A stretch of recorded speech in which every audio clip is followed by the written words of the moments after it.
problem, and we got to provide a solution. So let's say, like, let me tell you what's getting ready to happen. It's getting ready to be a whole bunch of foreclosures. Okay, the market's going. The market right now is all helium. You got there's more money in the market right now than it was last year, but 50% of people are out of work. So the government is just kicking money, kicking money, kicking money, kicking money, kicking money, kicking money, just to keep things going to the election time. They can't let it fall out before the election. So we got to the end of the year to really get it together. Because at the end of the year, starting January, February, it's gonna be a wrap. They're gonna people haven't found a job in over 6 months. They lost their work. They're gonna be downsizing. They're gonna have to find something else. They're gonna have to work something out. Now, we gonna come in and we're gonna buy it all up. But we're gonna buy it up at a discount that's so low that even if the market goes down some more, we still gonna be healthy. Okay? So in a situation like that, flipping is about there's a few different ways to flip. We can get houses so low that we flip them to investors, and there's still room for them to get paid. Then we can take houses and we can flip them, and we can flip them to the retail market. Now, when you flip to the retail market, you're going to make more money than you make when you flip it to an investor, because retail is what retail is what is retailed at. There's somebody back, man. I can barely hear. Hold on. Let me see where that's coming from. Yes, sir. Yes, everybody can mute their lines and computers and their phones, so we get better clarity and hear better. Okay, smooth. Yeah. So when we're talking about flipping to investors, there's a couple different ways to do that. We can flip to investors and not even buy the property, close on it, which is called an assignment of contract. So we can go get the house under contract, and then we can sell that contract. 5,000, 3,000, 10,000, 20,000, 50,000. I've sold contracts over $100,000 before. So Damon, when you get the contract, now are you talking about a purchase order on the house? Meaning like you go in as an investor to buy the house, and you do a purchase order with the owner of the house. And then once you realize, hey man, I don't have the money for this house, we can flip it to an investor, which is like the bird dog scenario, where you flip it for like 5,000 or 10,000 per investor. Yeah. Is that how it goes? Yeah, and that money, that 5,000 or 10,000 you're talking about, that's all going to determine on how low you get that contract. That could be 50,000, 100,000, 200,000, depending upon how low you get it. So anytime that you get a contract on a house, you always want to put the name of your business or whatever name you're buying it in, if it's your personal name or a business name, whatever. You always want to add at the end of that and or assignees. Always, in 100% of contracts. What does that mean? And or assignees means that you can assign it to somebody. So you can flip the contract. The contract is valuable. If you say, let's say there's $1 million home, you get a contract on it for $700,000, and let's say it's worth $1 million. You can flip the contract to another investor that likes fixing houses or whatever. You can flip the contract to him at $775,000, $800,000. So you won't even have to put no money up. You put up the earnest money to get the contract. That's it. You open up escrow, then he moves in his $800,000, pays off the people $700,000, and you walk with $100,000, and it's 100% legal. Right, absolutely. Yeah, we need to get more in depth with that concept. Yeah, more in depth, because that's an excellent concept. We can elaborate on that, and then eventually, if we can have an example of that contract, how that contract should be written, when we do make a purchase order on a house, if we can have an example of how that contract is written. And probably not today, but as we progress. Yeah, every contract you always want to add. Let me give you an example. Let me pull up the last contract that I did. I'm going to show you every single contract that I've written over the last 20 years. I've included and or assignees. Okay. I'll show you one right now so I can show you what it looks like. JTFL. Okay, hold on.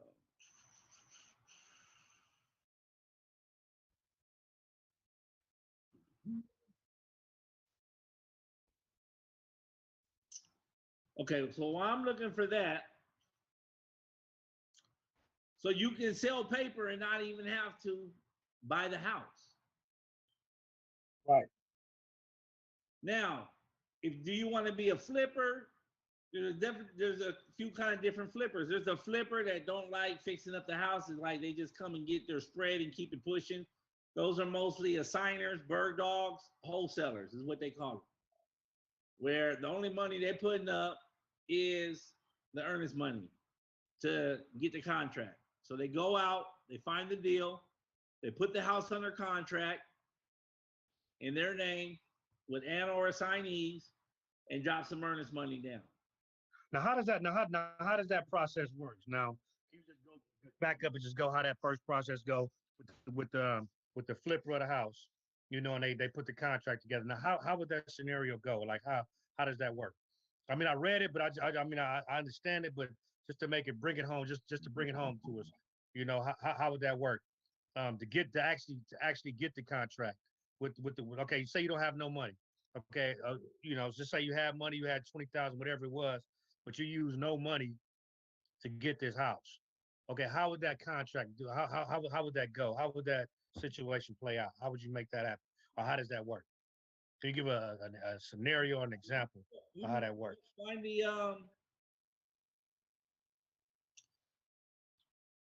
Okay, hold on. Let me real quick before I answer that, because I just pulled this up. Let me just show you what this looks like real quick. This is the last contract I put under contract. Okay, you see right here on the contract, I got my partner who's handling the deal out there in Tennessee. So that he's representing the corporation we put together. Every time we buy a house, we always put together a different corporation. Just because if something happens, the worst thing that can happen is they can take that house. But if you got everything under one corporation and something happened, they can sue and lock everything down. So the entity only owes that. But you see right here, the and or assignees? Right. Every contract you want to add that right there, and or assignees. Right. So every contract is very, very, very important. That allows you to assign the contract, flip the contract, do whatever you want with the contract. You own the contract. If you don't have that in there, then you're going to have to buy it in the name that the contract is. You have to do what? You're going to have to buy it in that name that you have on there. You can't flip it. Okay. Yeah. So if you want to go, like, there's people that I know that it don't cost no money to go out and find properties, and they find properties. They go and they negotiate good deals on them. They lock it down, and then they go ahead and they have a marketing list of investors that they send the property out to. And these are generally properties that aren't listed on MLS. Okay, so these aren't properties that's available to the public. Okay. You're speaking of the multiple listing services, right? MLS. MLS, multiple listing services. That's what realtors use. That's what retail people use to sell their houses. That's the general database. It's nationwide, but every single city has their own branch. So it's like, when you're licensed in California as a realtor, you become you pay your MLS dues, multiple listing dues, and you'll be able to have access to all the properties in California that are listed. And the realtors list those properties, and it's probably the most complete source of everything, but it's not really it's not really a good spot for investors. Now you can find some good properties in here. I've been able to find um, many deals, short sales, flips, all kinds of deals I've been able to find in here, and but they're not many of them. But it's really easy to hustle this, Right. because you can sit at home and you can go ahead and make offers all day long. But this is what it looks like here. Can you see my screen okay? Yes, sir. All right, so this is MLS right here. This is the one. My firm is associated with the one out here in Southwest Riverside, but I got everything in LA and everything here. Okay, so it's so simple. Like, I could do a training on this, and you don't have to be a realtor to have MLS. You don't. Right. Okay. There's you can come in as, all kinds of different things. You can get MLS access all kinds of different ways, but predominantly it is for realtors. So, but you can come in here, and this right here, this database is so official. Let me just give you an idea. Let's just say, okay, we're going to look at residential houses. And let's say you just wanted to do a zip code. So we'll go active, we'll go expired, we'll go canceled, withdrawn, and on hold. Don't worry about the close, because those are ones that are already closed. And so you just come right here, and then let's say you want to do it, let's say what's your price point? Let's say you want to come at $500,000, okay? So we'll go $500,000, and then you hit the minus sign, and then we'll go right here to map search, and give me a zip code. 90011. 90011. Okay. All right. So, okay, thank you. So this right here. So we're gonna come right here. Let's take a look at what we got. There's quite a few properties here. So let's just go ahead and we'll just do this, and this will just tell us everything that's right in here in this little area that we want. We'll hit criteria. We'll take a look at our results.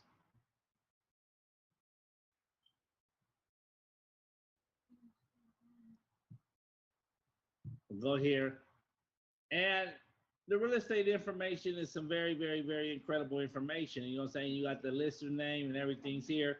You got everything, all kinds of different things going on with the house. You can find out what's going on. So these are all the houses that are under $500,000.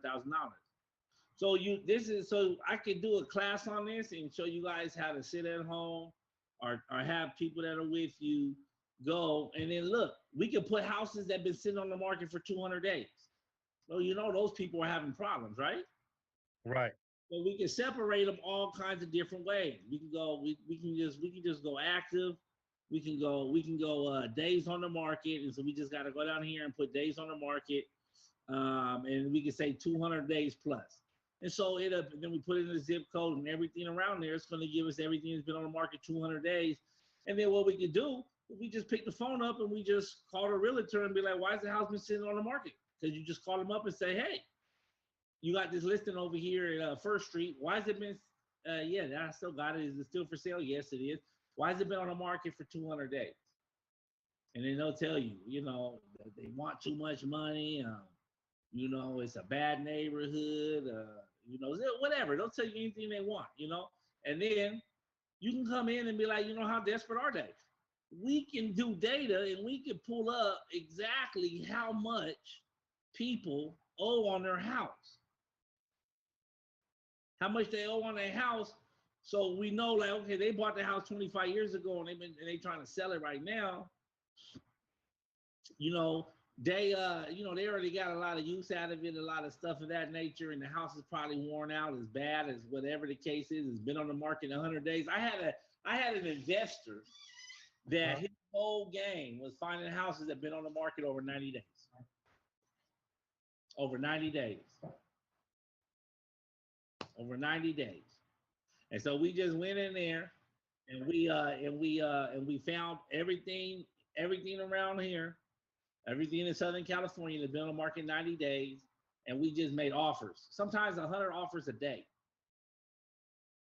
and generally every week we would get about 2 of them.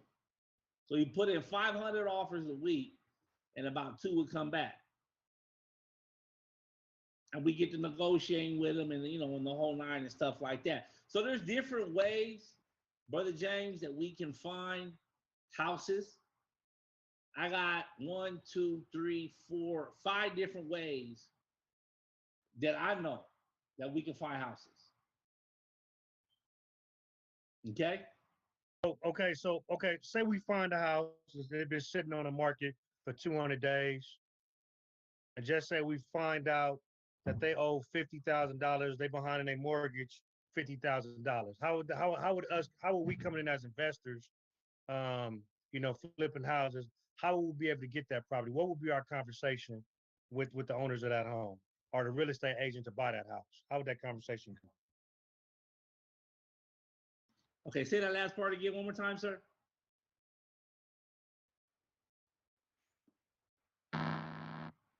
Hello?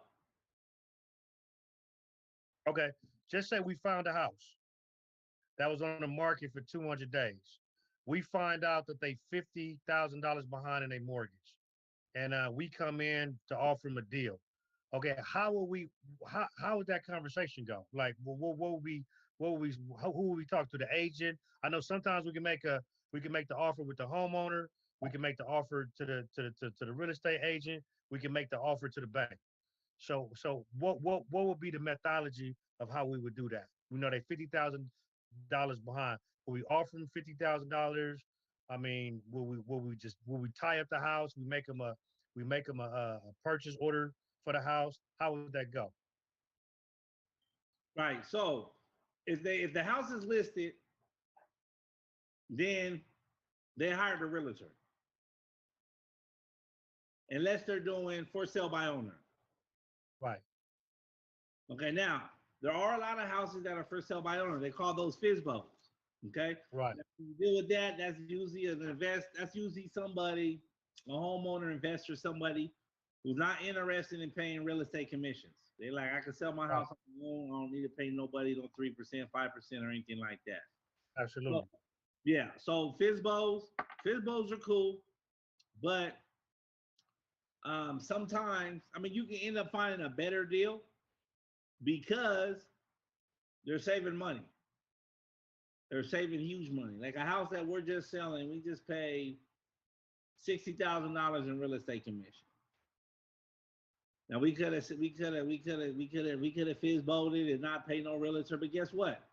Realtors aren't gonna work for you, and realtors got a lot of the clients.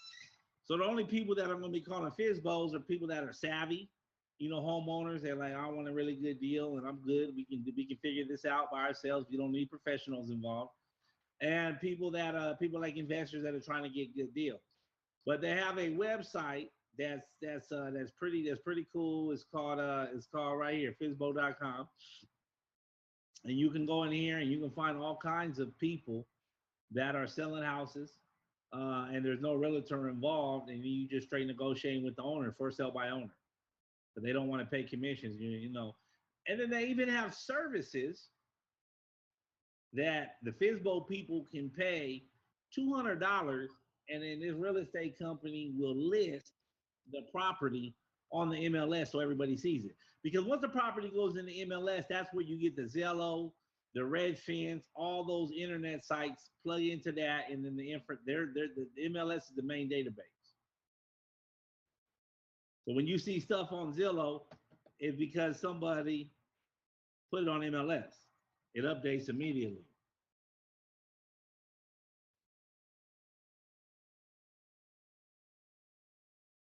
Okay? That makes sense? Okay. Brother James, you still there? Okay. Yes, sir. I'm still here. Like a prime example in the book I was reading. It was somebody that was under distress, and their house was in foreclosure. A house flipper came and offered them a deal for $20,000. To get them out of foreclosure, had them sign the contracts, and they end up making a deal with the senior lien. The senior lien, and they pay like $20,000 for the house, and the house is worth $200,000. But they saying like in some situations you really shouldn't do that because that's like taking advantage of the person that owns the house and yada yada yada. So how do we navigate around them type of situations and make it work for us? Well, when you get a house at a good price, that means somebody else got it. You know, somebody's giving you some money to get you a good price, right? Now what was that again? I said if you find a house at a good price, that means whoever sold it to you sold it at a bad price. Now, me personally, I don't mind dealing with banks. But like the old lady that's about to lose her house, you know, all that kind of stuff, and she's losing her house. I don't like that. I don't like doing deals like that.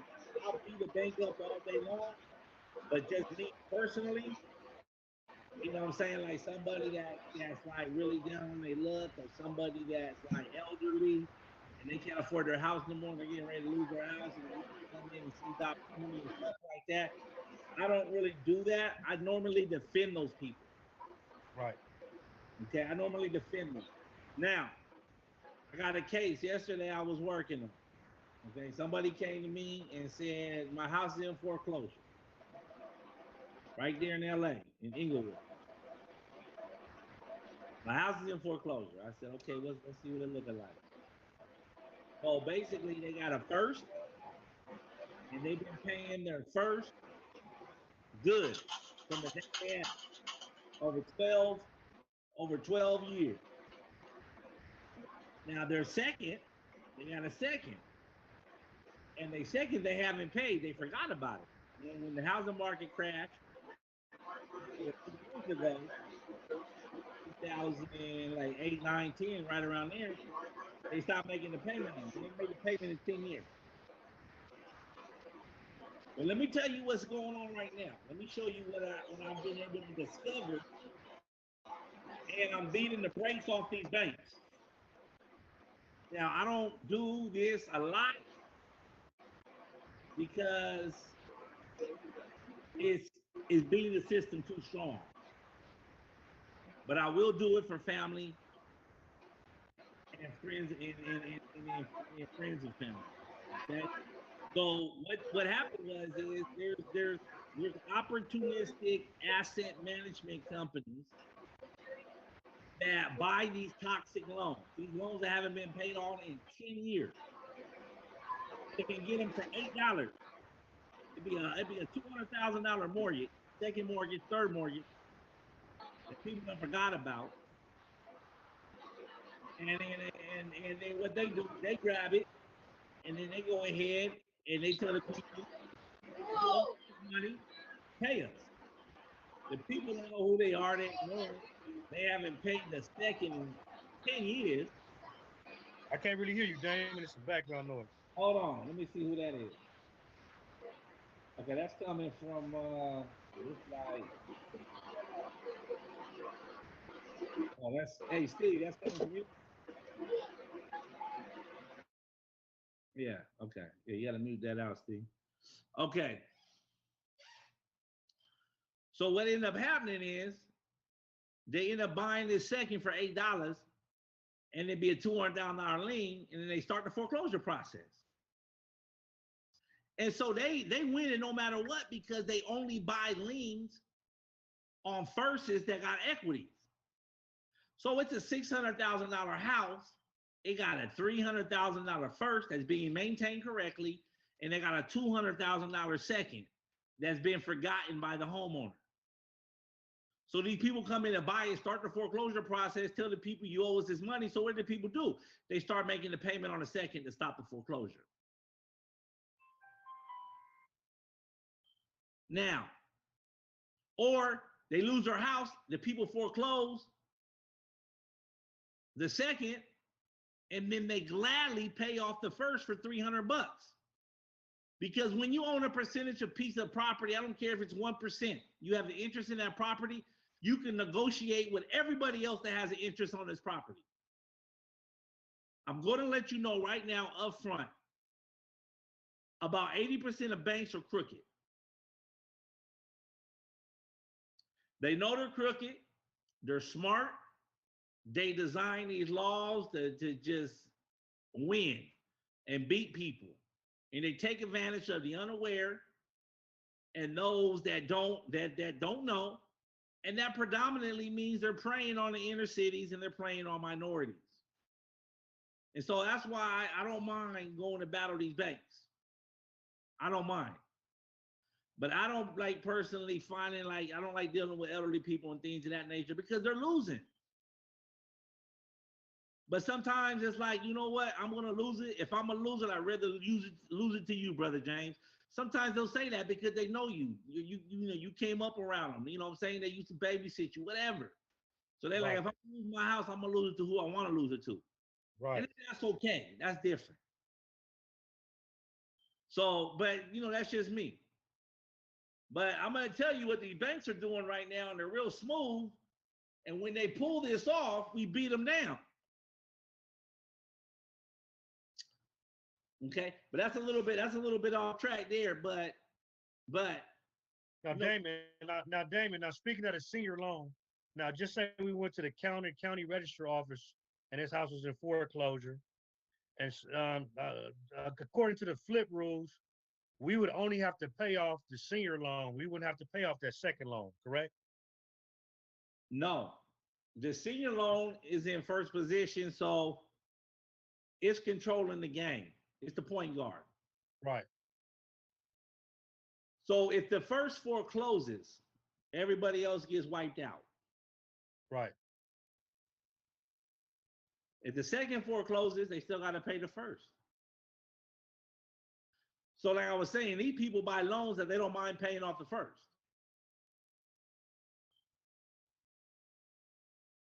So I even like stumbled up on this information. If a house goes in foreclosure and it's under foreclosure up under the second lien, just say the second lien was 250,000, and just say we negotiated and paid off the second loan for 250,000, but we didn't pay off the senior loan, we still could end up losing the house because we didn't secure the first lien. You still gotta deal with the first. Because once you pay off the first lien or negotiate the first lien and get that situated, then you can negotiate the second lien as well, correct? Yeah, so let's say we're doing a short sale and there's a first and a second on it. Well, the second, we just let the second know that we're doing a short sale, but we can't really move with the second until we get permission from the first. Because if we don't get permission with the first, ain't no point in even talking to the second. So the second's on standby. The second knows they're in an inferior position. The second's at the mercy of the first. Now, the first is cold. They say, I'm only like, when we were doing short sales 12 years ago, they used to let the first used to let the second eat $1,000. That was it. They couldn't make more than $1,000. Now the first lets the second eat up to 12,000.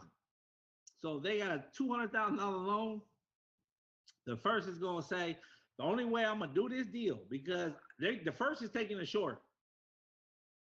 So if they taking a short, they like, I'm not finna pay the second. I'm the boss here. So the second can get 12 grand. That's it. No matter how much the second no matter how much the lien is, they only can get 12,000. That's the max, right? Only get 12,000, and then if the second, like on the last deal that I did, the last short sale I did, it was a $300,000 second, and it was a $1.3 million first. The first, I got the first down to 660, 600. Somebody, no, 600. The first bowed out at 600. The second was like, the first said the second can only eat 12 grand. The second said, oh, we got to get more than 12,000. Because they know what the deal, they know what the house is worth. So they're like, we got to get more than this. And I said, okay, how much you want? They said, we want 42,000. So I said, okay, because that's what they want. They weren't going to do the deal without it. Period. That means I couldn't close. So I ended up the first thing they giving me 12,000 to pay them off, and then I had to put up 30 racks, and I had to give them 42. So I was in the house 600,000 plus 30, because the first covered 12,000 of it. That's what they said I'll allocate to the second. And I had to put up 30 cash to knock them off. That's all right. That was the short sale. That's the short sale. So did you wholesale that house, or did you just fix it up and flip it? Fixed it up, flipped it, had a $1.3 million contract on it. COVID hit, had to settle for 1.1. Oh, well, you still was winning. Yeah, because we bought right. Yeah. In real estate, if you buy right, you win. If you buy wrong, you lose.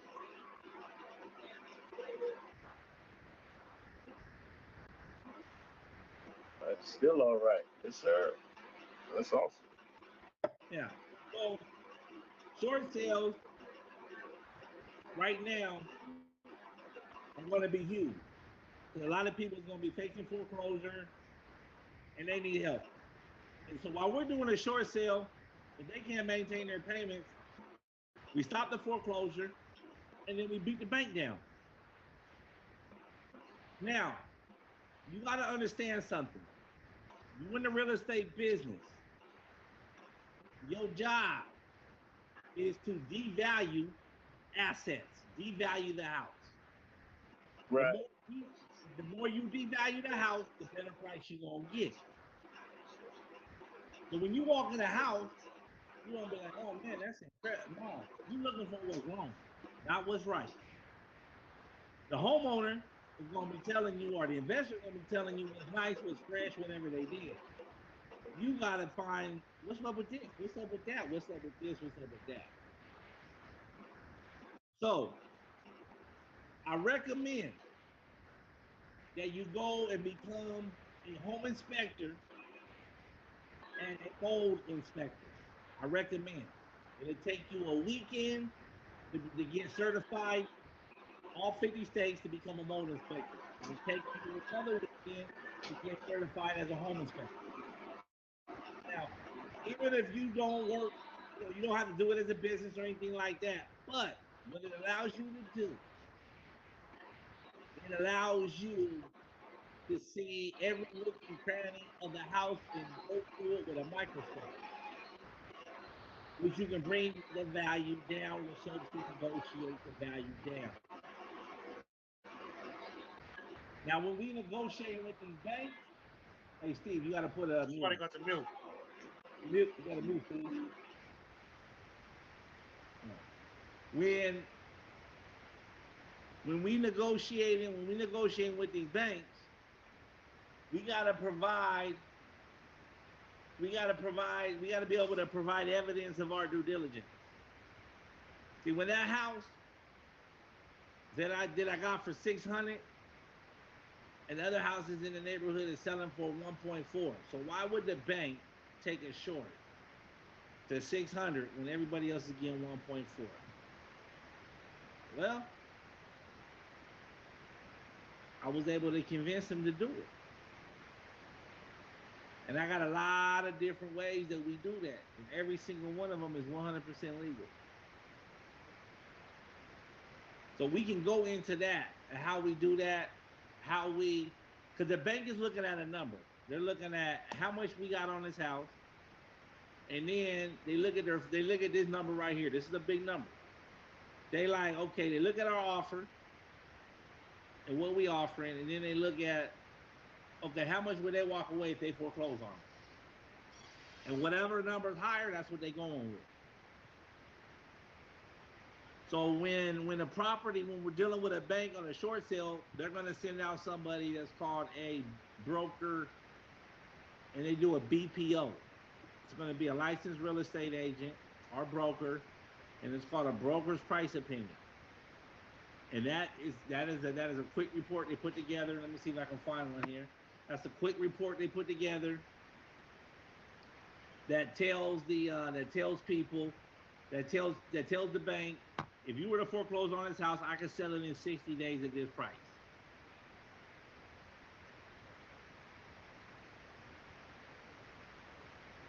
Let me show you an example of a BPO.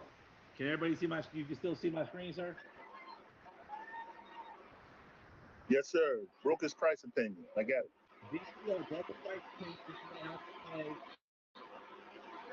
So this is what a BPO looks like. So they come out and they do a quick little study.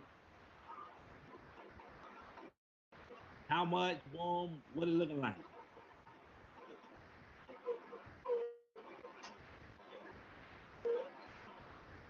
Okay. And this little data, they put it together real quick. It's a done deal.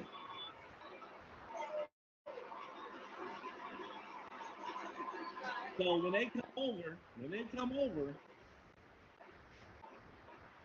they're the eyes and the ears for the bank.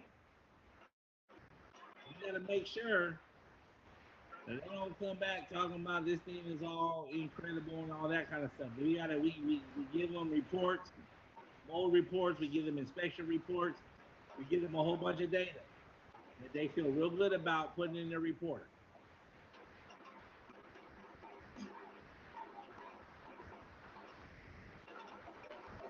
Based upon our reports, look what they said it was worth. Look how much they said. Whoa.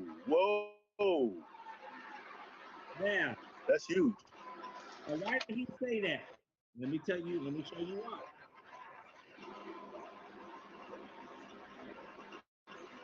I'll show you That's right a now. third of the after repaired value. Wow, that's heavy. Go ahead.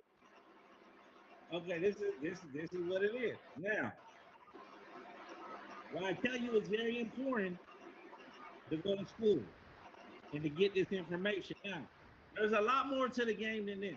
I'm giving you some good nuggets right now. There's a lot more to the game, and we'll talk about that at another training. But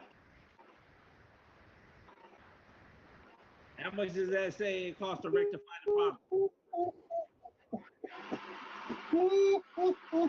A half a millstone. Oh, that's cold. Oh, wait a minute. No. I see it now. It's 132. Okay. No, 130. So is that a total? To mediate the mold, 369 for construction. And when you mediate mold, you got to tear down walls and wall studs and all kinds of stuff. Oh, okay. I got you. And you give a whole thing right here. Now, when you telling how much it's going to cost, you know what I'm saying? Are you going to come in as the guy trying to hustle at Home Depot to fix the house, or you going to come in as Beverly Hill Builders? You want to do your price point, and you are doing the work as Beverly Hill Builders. Right. Beverly Hill Builders going to charge you $500,000. The hustler at Home Depot going to charge you $22,000.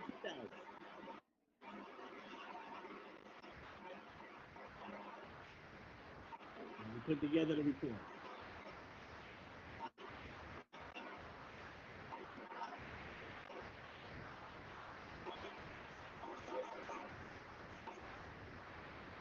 Now this is an inspection report here, right? Yes. Okay. Anybody that's serious about a house flipping gotta go. Let me show you where you need to go. This is very important. You want to write this down. And if you tell them I sent you, they'll probably give you like 30, 40%. I done seen like 30 people here already.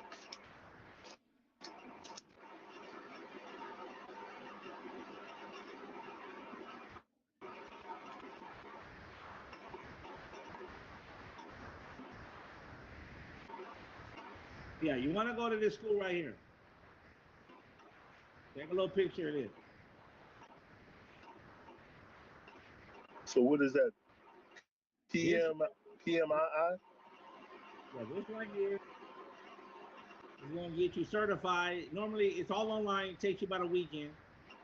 You'll get certified as a residential mold inspector, a commercial mold inspector, and a mediation expert. So you can treat mold. You get these 3 certificates right here. Right here. Commercial, mediator, and residential. Mm. About $300 to get all 3 of them. Okay? You get this, I'll show you how to make millions. Millions.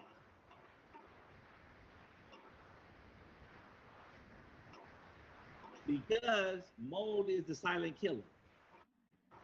Mm. Now there's about 3 things that we use to beat these banks down. One, the true condition of the house. And because we trying to buy it, we focus on everything wrong.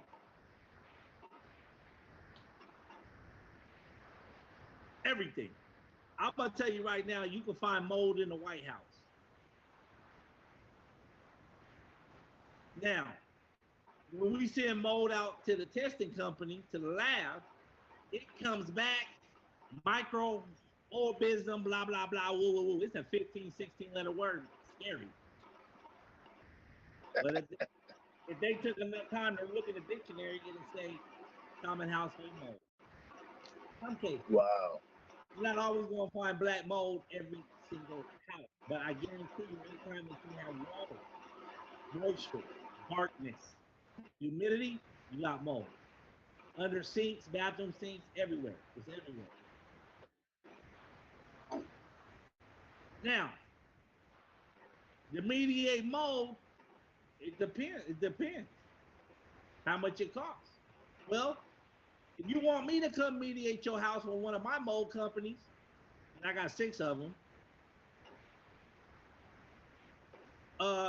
it's gonna cost you 500 racks. Because I gotta get that $500,000 one way or another. Hmm. Either you gonna pay me to mediate this house 500 racks, or you gonna give me a discount of 500. I don't matter to me. But you got 2 options. That's how you deal with the bank. Ooh. That's cool.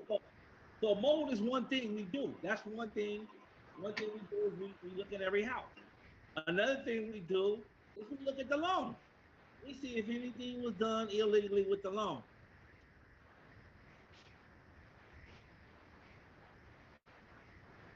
Hmm. And then the last thing we do, I'll talk to you about that in another training.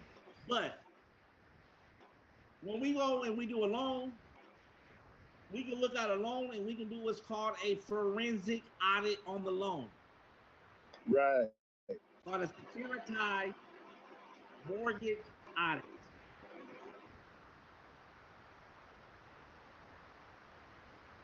Any loan that was done over, any loan that was done, let's say 2010 before,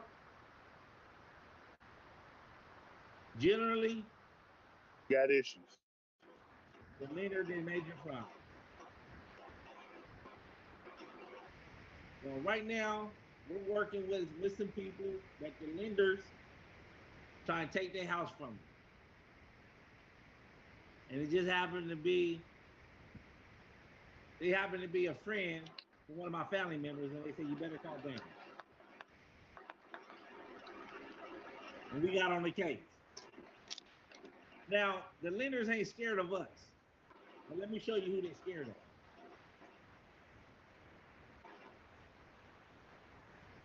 You see them down there? Mm-hmm. Well, the government, That's it. See, These banks hide behind these corporations.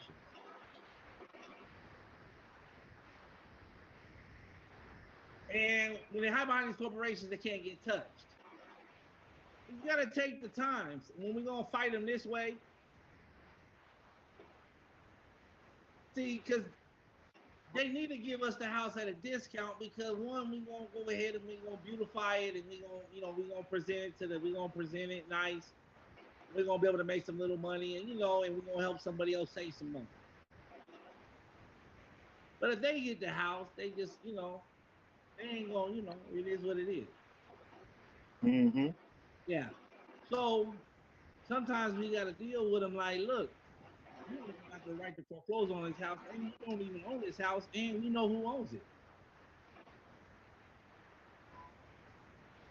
So, do you want us to file a complaint on you that you running a racket, a for-profiting scheme? Ooh.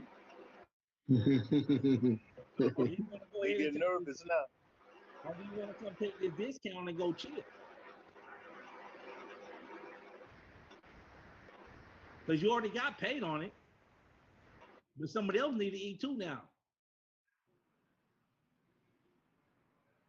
So, and we represent the homeowner. We got the house under contract. You know what I'm saying? We doing a short sale with them. You trying to throw them in the street. We trying to help them.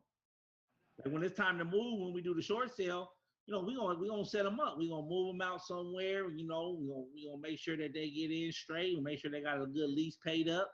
You know what I'm saying? Right. We can legally give them something called cash for keys legally. We don't just give them $2,000 like the bank is trying to offer them, and we give them as much as we can legally give them. Sometimes $30,000. If you're making $200-300, why not give them 30 racks? Why not? If they lost our game, well, let's go ahead and help them out. So when we go to when we get into a short sale, it's war. Yeah. It's war. That's right. And we ain't losing.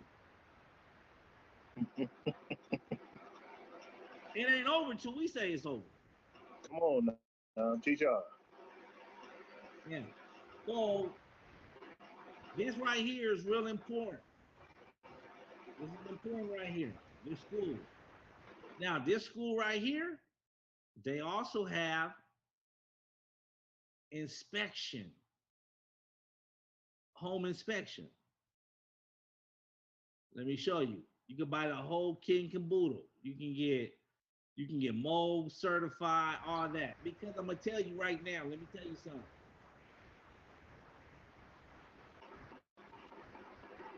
I got cousins, brothers. Between us all, we got over 11 mold companies and private inspection companies.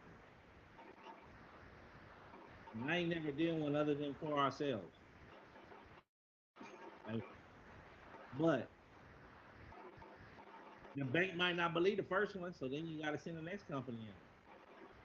And they might not believe the second company, you got to send the third company in. Let me tell you one time, man, it was a house I was doing in Sherman Oaks. It was a quadplex worth $2 million. The guy was like, D, let's beat him. Let's beat him. I hate these suckers, man. Let's go. Let's get him. I said, what you want to get him for? Or not necessarily get him for, but I said, what you want to get his house for? He goes, he said, how about, I owe $2 million on it. It's worth $2 million. How about 1.5? I said, man, don't call me for that. You can do that on your own. Yeah. He goes, David, what you want to get him for? I said, let's get him for 500. He said, okay, you think you can get this for 500? I said, not only do I think, we're gonna do it. So we doing this thing with the bank. We done found all the stupid stuff they did and everything. And we found some things wrong with the house and stuff like that. And this house was on one of them streets. There was a high school right over there, right across the street. Mm-hmm. The bank was acting so crazy. They were like, you are out of your mind. I am not giving this house up for no $500,000. I said, yes, you are. They said, no, I'm not. If I get this house up, I'm gonna lose my Christmas bonus of $600,000, and I ain't gonna do it. So kick rocks. I said, okay, okay, no problem. Well, sir, you do know that this house is infested with mold, right? Yes, I do. And we don't own it, so we're not liable for it. But we are going to foreclose on it. Okay, no problem. So what I did is I sat out there one afternoon, in the morning and the afternoon, and just counted all the kids that walked by the house, walking from the high school. Man, about 4,000 kids in the morning, about 4,000 kids in the evening. Okay. Threw some yellow tape up around the house. Started interviewing the children. Children, when you walk by this house, how do you feel? Does it make you feel sick? Do you get wheezy? Does your asthma start acting up? They said, you know what, sir? Oh, wow. Yes, it does, sir. Got about 30 or 40 children on video and written statements from their parents and they, what you call it, when you throw the red tape up, everybody gonna come holler at you because they think it's a murder scene. And went over to the superintendent in that area and said, sir, there's a house over here that we have some investors that are environmentally friendly that want to take care of this house. We have over 8,000 children walk past this house every single day on the way to school, sir. Here's a license, mold inspector. They're going to tell you what's going on here. Oh, yes, based upon this, sir, it's this, and this. You think COVID was bad. Man, the superintendent and the principal shut down the school. What? Yes. The mayor got on the phone with the banker. He said, if you don't take this offer, we're going to sue you and we're going to break you off. That boy called me on the phone so quick. Hey, Damon, is it still on the table for 500? I said, no, 150. I'm sending over the paper. Oh, my goodness. And then we got it for 150 and treated the house. Wow. Now that's a truth. So you got to understand, the banks do not want to take a loan. So you got to think outside of the box. And you got to do everything within the parameters of the law. But you got to understand, beat them with the stick of the law, because they are not scared of you.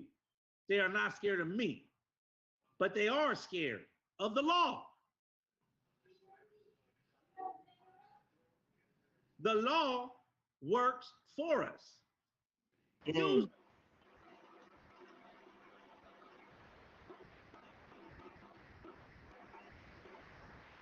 them.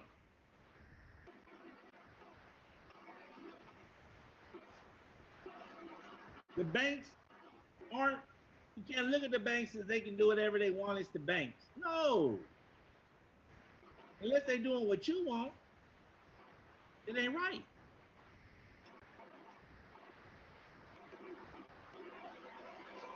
They look at it, they up in the middle of Texas looking at some numbers and saying, no, we ain't gonna do that. Make it a little bit closer home for them. Get their attention. Don't be like everybody else they deal with, because they got a program for you.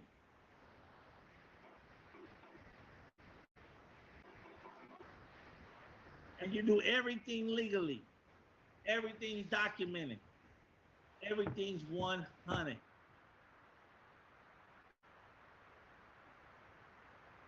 So this right here is what I recommend you look into. Because if you're gonna be buying houses at a discount, why? You think people just gonna give you a good deal because you want a good deal? No. You're like because you gotta remember, you're negotiating. So when you negotiate, you need as much evidence as you possibly can. You got to be very prepared. You can't just come in here saying, you know what, your house is worth 500,000. Where the house next door sold for 500 grand. I want to buy your house for 200. Well, why? Why would I sell you my house at 200? Well, let me tell you why. And so, dealing with those people can get 500, especially in California. It's 10 people lined up to spend 500. So when we find houses that are overinflated and they have more liens on them than what the house is worth, then we do what's called a short sale, and we're not dealing with the homeowner, because the homeowner can't get no money on a short sale because the banks are taking losses. Only money they can get is the cash for keys that we give them when they move out of the house. We are legally to do that, and the bank can tell us how much we can give them. Sometimes the bank can say you only give them 10 grand. Well, if the bank says it's in the closing instructions and you agree to it, then you only give them 10 grand. The bank might say you can give them 30 grand. The bank can say I don't care how much you give them. But most banks are going to tell you they're going to be able to give them like 10 to 15 racks, the most. Cash for keys for them to move out.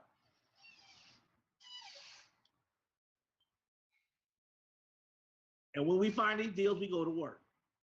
And the cheaper we going to get the houses, the longer it's going to take.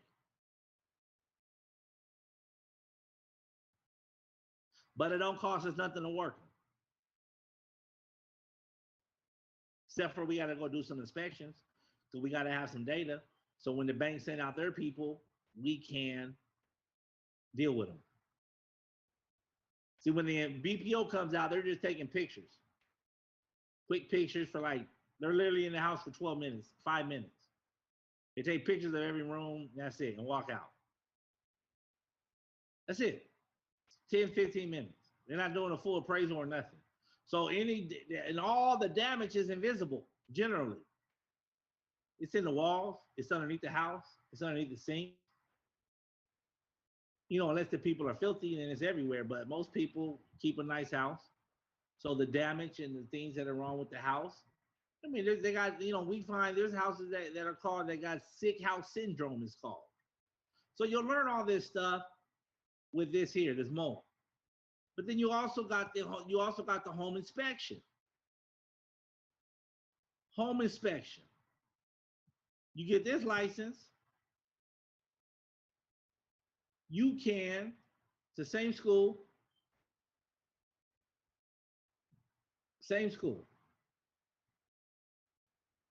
get it all.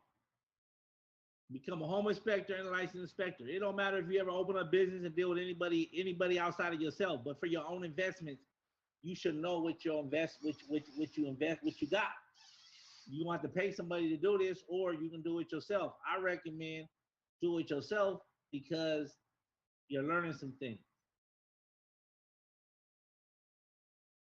I've been doing this so long that I tell the inspectors, this way, I can walk around the house in 2 minutes and then I can give the notes to the inspector, check this out, and boom, they come back and it's a wrap.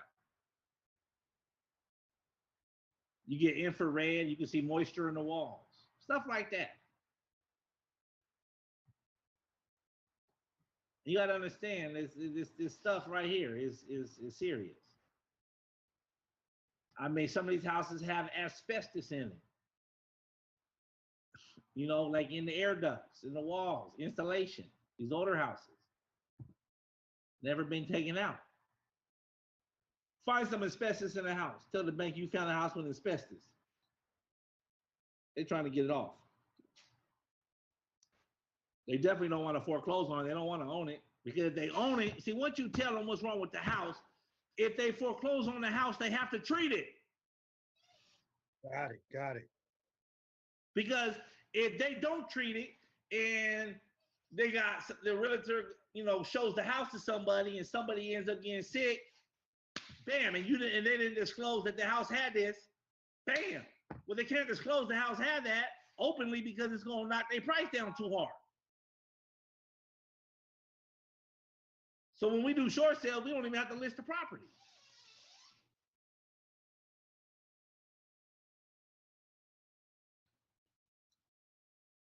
Now, with realtors, let me explain something to you about realtors. I sent my wife to realty school, and she got one client, me. But, but when she does a house, for me, when I do a short sale, the bank pays the realtor 5-6%. My wife is representing the listing, and she represents.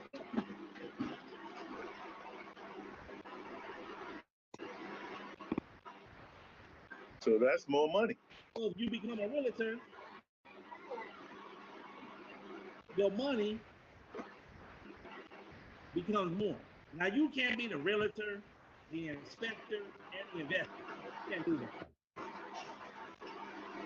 But you can't keep it in the family. Come and think about it. Every short sale I do, my wife's the listing officer. And she represents the buyer and the seller.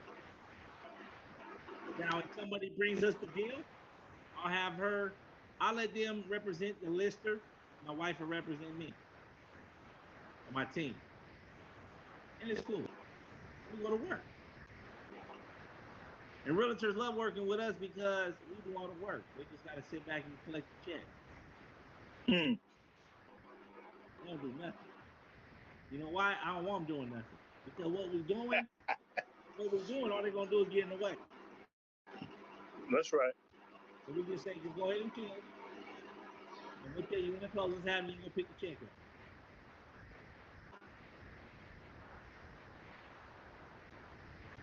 You're going to pick your check up. Let me show you what one of them checks look like. Let me show you what a check look like. That you don't want to be leaving money on the table.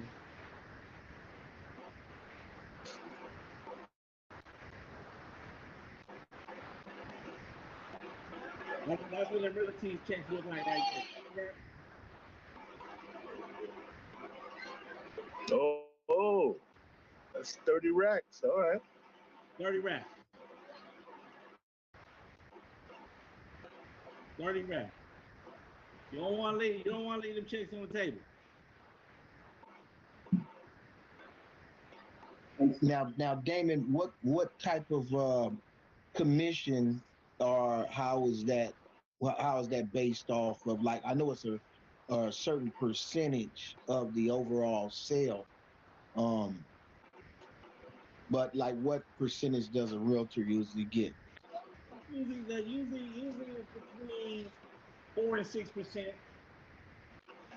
and then it's normally split up between the realtor that brings the buyer and the realtor that brings the house. So you can split it up in most cases.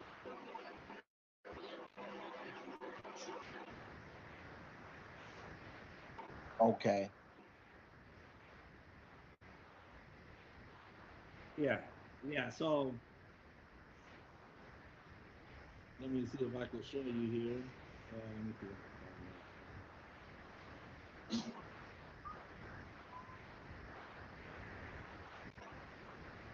So when you're doing a short sale, you gotta use a realtor because the bank wants the house to be marketed by a licensed professional, so they make sure that they get the best price.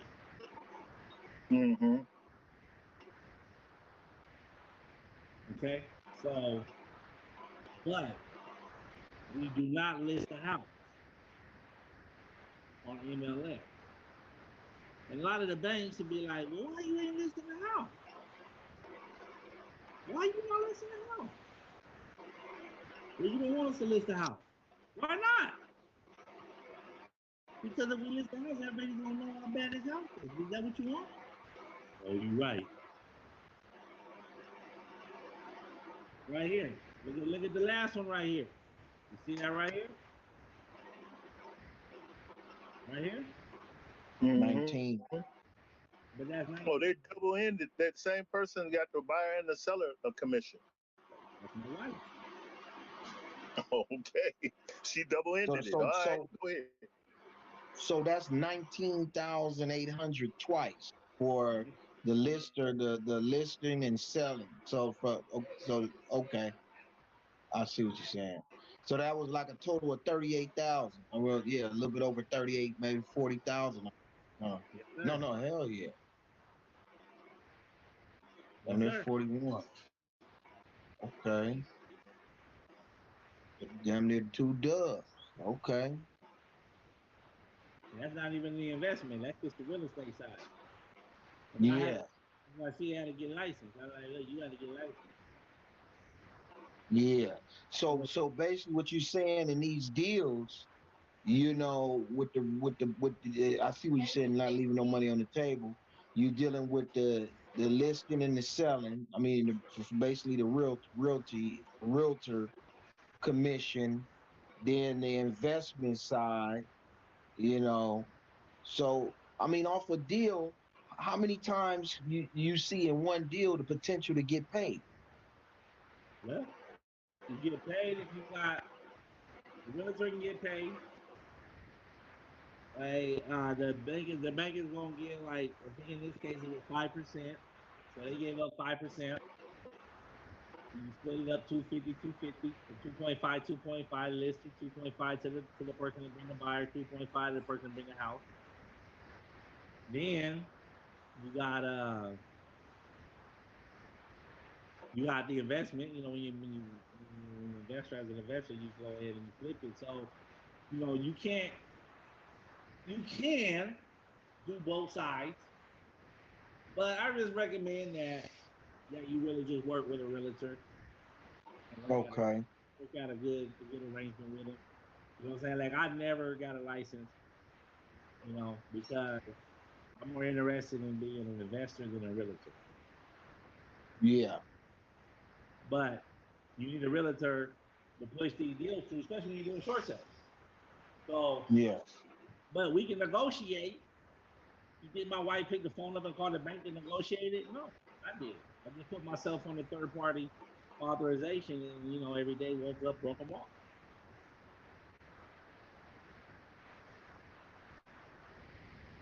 So we can do that, And so in California, it's getting ready to be a whole bunch of. There's going to be a whole bunch of this going on because a lot of jobs is gone and ain't coming back. Yes. A lot of people that had them jobs aren't going to be able to find them jobs no more because they're obsolete. Okay. Now, Damon, I had another question back on the what's all in the same in regards to like say flipping of properties. Brother First and I were talking about the other night. Um, Now I know you said we always want to buy low, or find the lowest deal on the property because that gives us the room and the leverage to be able to make the right profit or make a decent profit for our time. So with that being the case, like